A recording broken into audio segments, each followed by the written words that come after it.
Um, so I'm noticing now that I've made a couple of these that I'm starting to be flooded with, things that I feel, well, highlights of, spiritual experiences that I've been through. And I just want to share this real quick. There it is. That seated Buddha. University of Virginia has a huge religious studies program, and at the time that the Chinese were taking over Tibet, some of the scholars from the University of Virginia hustled their little asses over there and gathered up a huge quantity of sacred text, which was actually, very beneficial, and I think probably even in line with the Dalai Lama, because he comes here fairly often. There's a large Tibetan community here in Charlottesville.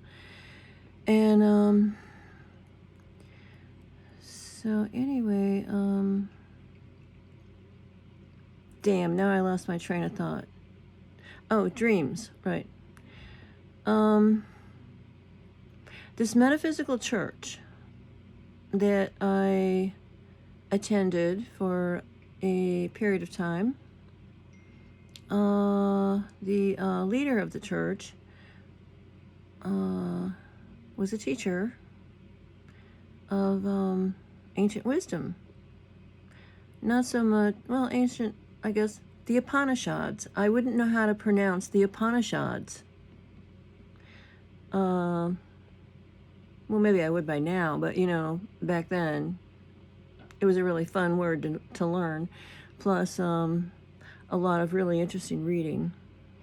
There were sacred texts that we were studying and things like that. And sort of as a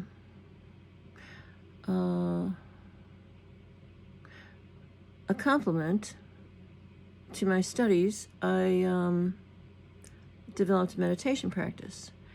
I didn't have to go to the shop, to the salon, until 3 in the afternoon. So I worked this shift where people got off work. That was a busy time. Coming after work, get your hair done, you don't go in the morning in D.C. and expect to make any money. So, well, exceptions that come to my mind. So anyway, so I'm doing the meditations. I sat in a straight back chair. And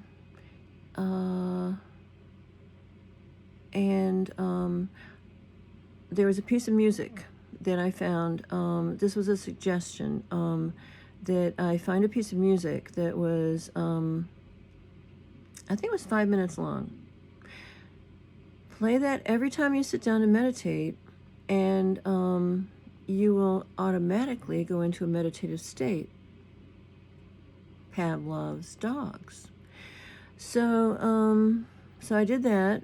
From the Yes bookstore, I found a beautiful piece of music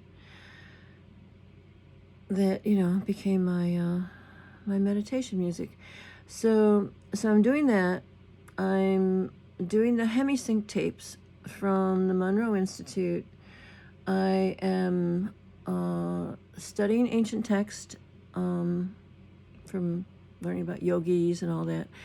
So I have this, I'd have to say, prophetic dream.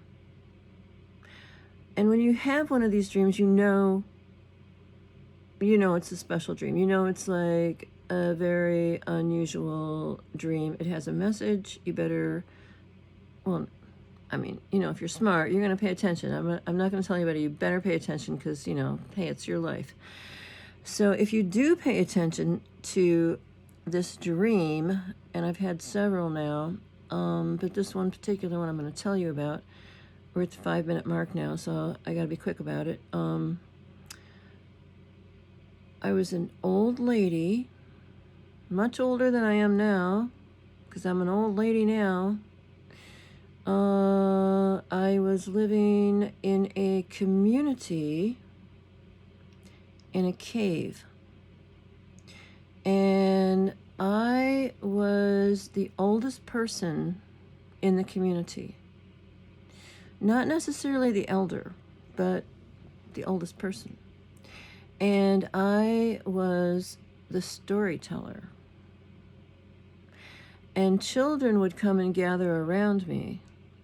And I remember there were like rug tapestries on the walls of the cave to make it feel really comfy and cozy. And my main memory of the dream upon awakening was that I was telling the children about the times before the change. And this was even before harmonic convergence. So it's probably, harmonic convergence is 87, 86 maybe? So anyway, that's it for that one.